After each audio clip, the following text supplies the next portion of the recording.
The National Association of Realtors just made a landmark settlement proposal in the ongoing commissions lawsuit. Now, if this is accepted, it could potentially have some massive impacts in the housing market and the way real estate is handled.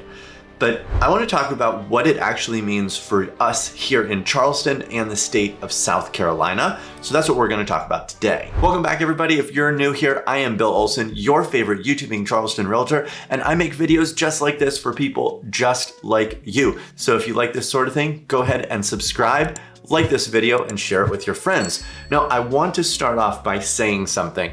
This is not a video that I planned on making. I did not want to talk about this. However, something changed, and that was I had some past clients, I had some friends who aren't clients, I had some neighbors who are not clients of mine come up to me and ask me about this proposed settlement and the commission's lawsuits. Because of those conversations, I realized that this is actually a video that I need to make. A lot of you come to me and come to this channel to learn about Charleston and real estate. And I realize it is actually my duty to inform you about what is going on and what it could mean. But in doing so, I need to ask one favor of you. When watching this video, I need you to be open-minded. So if you are open-minded, this video is for you. I need you to take all of the headlines that you have read and seen and heard, and I want you to take those and I want you to put them off to the side for the duration of this video so that I can present how I feel that this is gonna happen to you with an open mind. And in this, we're gonna be covering both buyers and seller side and the good and the bad that could potentially come of this. Because again, this is just a proposed settlement. So there is a good chance that this could change. If it doesn't, and it is accepted, this could take effect as early as July. This is all about a decoupling of commissions. Now, what that means is a seller and a listing agent will still be able to offer compensation or commission to a buyer's agent for bringing a buyer and the successful sale and purchase of a home. The biggest difference is that it will no longer be able to be advertised on the multiple listing service or the MLS. So let's take a step back and talk about that real quick. A listing broker or listing agent is required to provide some sort of compensation or commission to a buyer's agent for bringing a buyer. It does not set any amount. That amount can be low as $1. Now, what changes in all of this is that that amount can no longer be advertised within the MLS. And that amount can now be zero as of a few months ago when these lawsuits were still going on. And this just brings me to one quick myth that I want to debunk, and that is all the headlines are now saying that commissions are finally negotiable. Well, that is a myth. Commissions have always been negotiable. When you look at the South Carolina contract and the buyer's agency agreement, there are blank spaces where you write in the commission rate. Now, if it wasn't negotiable, there'd probably be a number there already, but there is not. Now, the biggest difference is you can now offer zero to a buyer's agent. We're gonna get into the pros and cons of that later, but first we're gonna talk about buyers. So buyers, y'all are up first. So with buyers, in this proposed settlement, it is going to require that all buyers and agents sign a buyer agency agreement. Now, this is a national thing that they want to roll out. And in this buyer agency agreement, it lays out exactly how much the buyer agent is going to get paid for their services, and ultimately that the buyer is responsible for this payment. Many states are going to have to start from scratch on this. We are fortunate enough here in South Carolina to already have these rock solid documents written by our attorneys that we've been using and have been trained on for years. And now when I say buyers have always been responsible for that payment, when you do look at the big picture of things, they're not directly coming out of pocket on these costs. It is part of the mortgage and purchase price, because without a mortgage or cash to purchase a home, there are no proceeds, And we could get into all of those semantics, but that's not what we're talking about here. And with this document, when I explain this to my clients and my potential clients, personally, myself and a ton of agents that I know, a majority of the agents that I know, do operate with full transparency that if at any point you're gonna have to come out of pocket at least $1 to pay for my buyer agent services, you will know that well before we even schedule that showing, get in the car, or open that door to look at it. Okay, so how can this play out for buyers? If this commission is no longer able to be advertised within the MLS, then prior to go seeing a home, a buyer's agent is going to have to reach out to the listing agent and ask if there is buyer agency commission being offered for the sale of this home. The buyer's agent will then convey this information back to their buyers so that they can make a decision on how they would like to move forward. So our best case scenario is a seller is paying a buyer's agent commission. In that case, things operate exactly how they have in the past. If no commission is being offered up front, then actually one of two things can happen.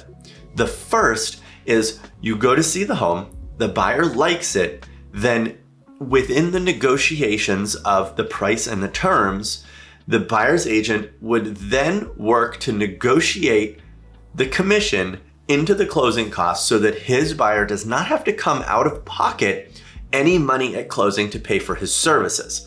So that is the best case scenario on this side.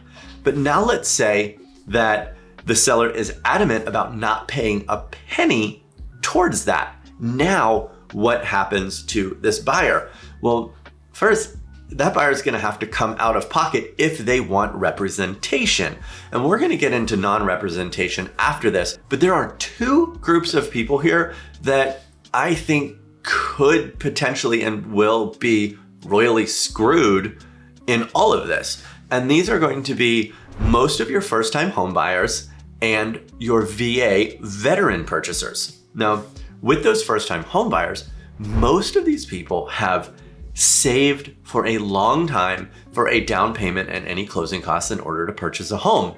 Now, when you add another fee on top of that, that is more that they need to save so that they can have proper representation in the purchase of a home. A lot of them might not have that, and that kind of leaves them a little high and dry.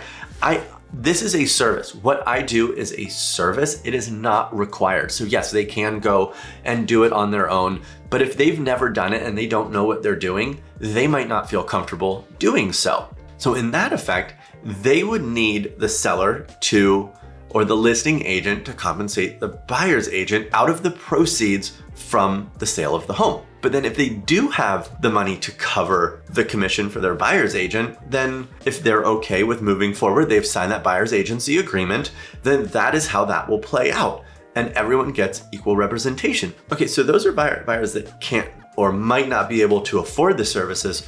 What about buyers who are not allowed to pay for these services? And what I mean by that, these are our veteran buyers, people using a VA loan. Per the VA guidelines, fees or commissions associated with a buyer's agent are not allowed to be paid by a veteran purchaser when using a VA loan. So if the seller is not willing to compensate, or the listing agent is not willing to compensate the buyer's agent, buyer's broker, and it's not able to be negotiated out of the proceeds or as part of closing costs, a veteran buyer doesn't even have the option right now to pay for representation. This leaves our veteran purchasers, people who have sacrificed for this country, high and dry with zero representation to purchase a home should they need representation. This to me is the biggest, or could be the biggest fallout of all of this. It just means that should this go through, there are going to have to be made many other changes to how this works to maybe letting them roll that into their VA loan so that they can have proper representation, because they're the biggest group of people that could potentially be screwed in all of this. And this greatly affects Charleston because we have Joint Base Charleston, we have the Naval Weapons Station, and we have a big Coast Guard presence that is actually getting bigger.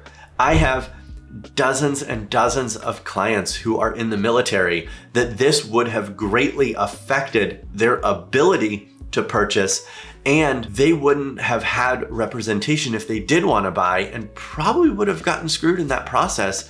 And because the listing agent had the representation and they had to go it alone. Now, through all that, I know exactly what you're thinking. You're just gonna say, well, the buyer's agent could just go to the listing agent to see the home and to write their offer and to work straight with the listing agent. Maybe they'll get a better deal on the home. Good train of thought, but there's one thing that you're missing there. And that is that listing agent has been hired by the seller to represent them.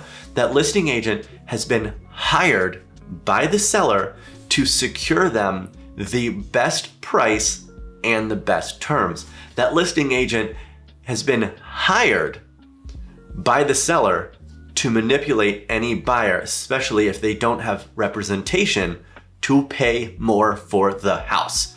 Going straight to the listing agent, you are going straight to someone who has the seller's best interest in mind, who only wants you to pay the most money for that house with terms that benefit the seller and not you. And I think that's where this gets even messier, because people's mindset will just be, I'll save money and go straight to the listing agent, without thinking of the repercussions that could come from that, because they don't have representation and they're being strung along by this listing agent to secure a higher price and better terms that might not favor them at all. But this brings us back to a really good point of the buyer agency agreement.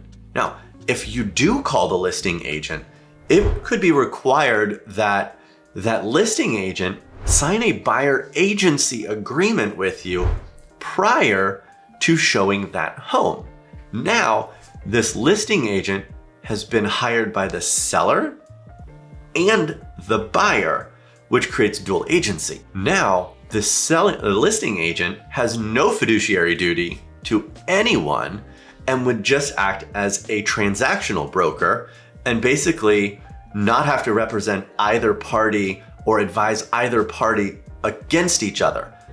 So now nobody has representation. So the seller that signed this paperwork to hire the listing agent goes and gets hired by a buyer for that house, negating the listing agreement and being hired by them and no more fiduciary duties. I don't see why a seller would allow their listing agent to do that. Now, correct me if I'm wrong down in the comments if you think that that's something that can and will happen. I know there's states like Florida who don't even allow dual agency at all. And while we do allow it here in South Carolina, I do not like it because it does not give everyone equal representation. And in that scenario, nobody wins.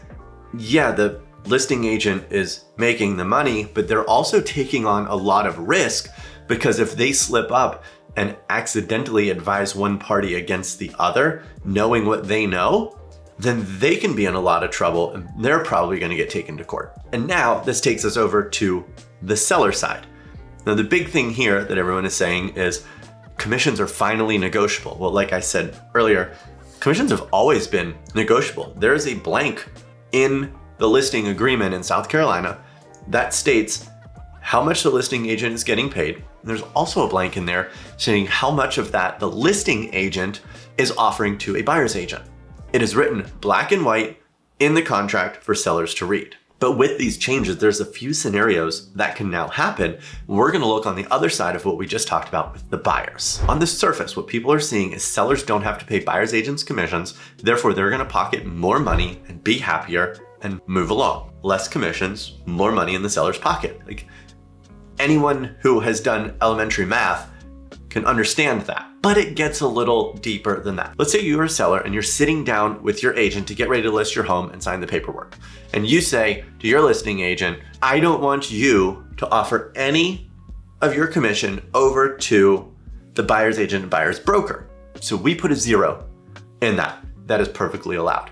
Here's what's gonna happen. There are these buyers, these first-time home buyers, the VA buyers, cash-strapped buyers, who might not be able to afford paying for their agent's services, are probably gonna be telling their agent, okay, here's our criteria for our homes. You're gonna have 4 bedrooms, 2.5 bathrooms, this, offering a commission. That is now going to be in the needs and wants categories of finding a home. So you're eliminating any buyer who can't afford it. Now, yes, it can be negotiated in there, but in the event that that can't be negotiated, that buyer is going to immediately walk away if you push back on that. You're going to lose some buyers, and you're going to lose a lot of negotiations, because if you're not willing to help them out, they're not going to bring any money for the sale of your home, and they're just going to walk straight away. Now, let's say we have 2 homes identical to each other, next to each other, and one is offering 0 commission and one is offering to pay a buyer's agent commission. And you have a bunch of buyers who are looking for that. The one offering the buyer's agent commission is going to get a lot more showings than the one that's not. And just because if a buyer can't pay, it's not because the agent's not going to show that home. It is they have this agreement with the buyer. If they can't afford to pay for the services, they are not going to show that home. And that is what they will have agreed to. So now you have these 2 homes. Let's say you have 10 buyers for these 2 homes. The 0 commission one now gets 2 showings, whereas all 10 people are going to the one that is offering the buyer's agent commission. That gives you a greater chance of going into multiple offers and getting over asking price, which would cover the buyer's agent commission. And you're probably gonna net more and sell quicker than the one paying the 0 commission. So when you think about it, you are marketing to a greater pool of buyers just by offering something. And then also as a seller, I want you to think of it this way. Most sellers are also buyers. People don't sell their home to go be homeless. Most people sell their home because they're buying a bigger home, they're buying a smaller home, they're moving across the country for a job or for family, and they're gonna buy another home there. So while you're going through all of this as a seller, I also want you to think about this as yourself, as a buyer on your next purchase. How are you going to be comfortable moving forward with a buyer's agent on your next purchase? And how do you want that to look? Because that, I think, ultimately is how you should structure your listing agreement with your listing agent, is treat people as you would like to be treated. It's just the golden rule on things. Everything is negotiable. Sellers, you can offer 0. Listen, if we sit down and you want to offer 0, I'm going to talk to you just like I did here, the pros, the cons, and everything. But at the end of the day, it is your decision. And the thing that really needs to be mentioned here is all these lawsuits are about sellers. There's no mention of buyers. Buyers are not in these class action lawsuits, yet they are the ones that this is costing the most money to. So what's actually going to happen? Well, I don't think much is going to happen in terms of real estate prices. People are saying real estate prices are going to tank. People are saying that real estate is going to become more affordable. It's actually on the other end, because if buyers are having to bring extra money to closing to pay for the services of a buyer's agent, more money does not equal more affordability. Not much is going to change in terms of our paperwork and how things happen. What is going to change is people are going to be interviewing more buyer agents. So if you're looking to move to Charleston, I highly recommend interviewing myself and probably another agent or two to see who brings the most value to you.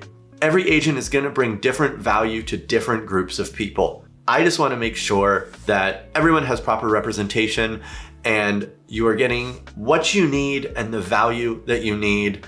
I hope that this video brought you value. And I want you to remember, this has not been accepted yet. This is just a proposed settlement. We are just preparing for what could happen. And like these sellers sued in a class action lawsuit, if a bunch of buyers stop getting representation because they can't afford it and they start getting dragged through the mud by listing agents who were lying to them about representation when they were dual agents, I think we could see some lawsuits going the other way at some point in the future. If you want to talk about this further, I'm happy to take it offline. Contact me down below. I've got a link for my calendar and my cell phone number is there. So just give me a text and introduce yourself and check out this video right here. It's more about moving to the area than these lawsuits. But again, it was my duty to bring you the facts. You're more than welcome to pick up those headlines and put them back. But thank you so much for being open-minded, and we'll see you on the next video.